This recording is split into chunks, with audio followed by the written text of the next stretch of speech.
আমার সঙ্গে একজন দাদা রয়েছেন, তিনি নিজের ভাইয়ের মৃত্যুর চোখের সামনে দেখেছেন এবং তারপর তাদের সঙ্গে কি অবিচার হয়েছে সেটা তিনি বলছেন।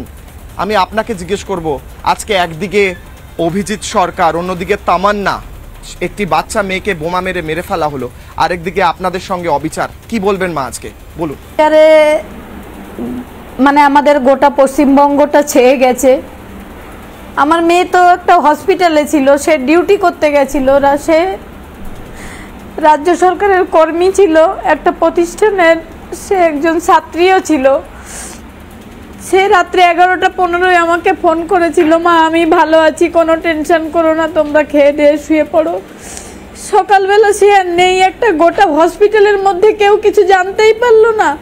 এটা তো আমরা কখনো মেনে নিতে পারি না। আর এই যে ছোট্ট মেয়েটা তামান্না মারা গেছে, বিজয় উল্লাসে, কোন বিজয় উল্লাস? মানুষের একটা প্রাণের থেকে কি একটা বিজয় উল্লাস বড়? একটা বোমা মেরে একটা, সে তো ভোট কি তাই জানে না। তামান্না যে ছোট মেয়েটা, তার নৃশংসভাবে এই যে মৃত্যুটা হলো, এগুলো মেনে নেওয়া যায় না, কিছুতেই মানা যায় না।